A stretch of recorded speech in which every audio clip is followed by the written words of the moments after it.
अस्सलामुअलैकुम वरहमतुल्लाहि वबरकातुहू चौधरी साहब। वालेकुम अस्सलाम। हाँ जी मौलाना साहब, कैसे आना हुआ?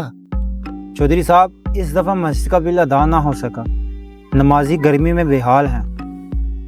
अच्छा, आपसे गुजारिश है, खुदा के लिए थोड़ी सी मदद फरमा दें। और ना मौलाना साहब, मैंने यहाँ कोई खैरात खाना खो रखा है? और ये रोज रोज की फरमाइशें हैं, और मैं भला क्यों अदा करूँ मस्जिद की बिजली का बिल? चले जाए यहाँ से। चौधरी साहब, पूरे गांव में आपसे ज़्यादा साहिब हैसियत कोई नहीं है। अल्लाह के घर के लिए सही, ये उसके बंदों के लिए तकलीफ है। और यार जाओ, लोगों के दर से मांगो मौलाना साहब, मेरे दर से नहीं। चलो जाओ, चलो जाओ यहाँ से, चलो।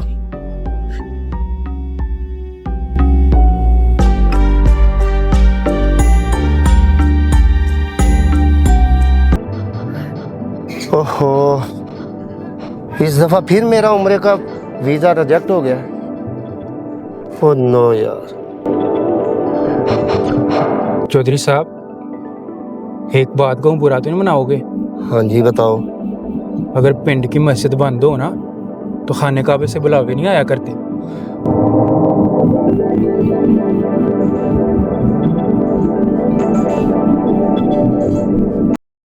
अगर पिंड की मस्जिद बंद हो ना, तो खाने काबे से बुलावे नहीं आया करते।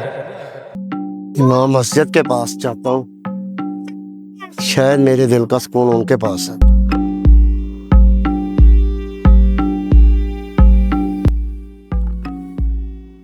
नाम साहब अस्सलाम वालेकुम। वालेकुम अस्सलाम वरहमतुल्लाहि वबरकातुहू चौधरी साहब। नाम साहब, मुझे अपनी गलती का एहसास हो गया है, मैं आपसे माफ़ी मांगने आया हूँ, मुझे माफ़ कर दे।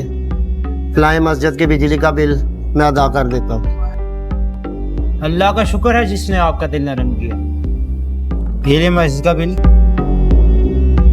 ठीक है इमाम साहब।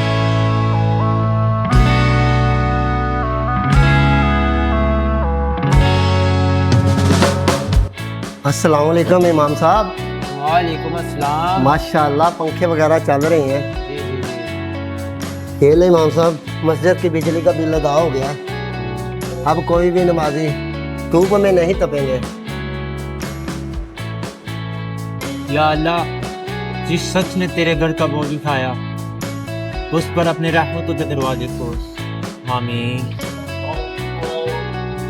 शायद यही वो जन्नत का दरवाजा है मौलाना साहब।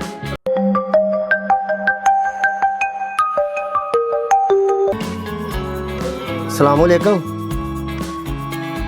जी क्या? वाह मेरे मौला, सुभान अल्लाह। मौलाना साहब, मेरा उम्र का वीज़ा लग गया मौलाना साहब। देख ले चौधरी साहब, अल्लाह के घर में दिया हुआ ज़ाया नहीं जाता। मस्जिद की खिदमत करना खैरात नहीं, ये ईमान की पहचान है। जो अल्लाह के घर को रोशन करे, उसकी जिंदगी अल्लाह की रहमत से रोशन हो जाती है।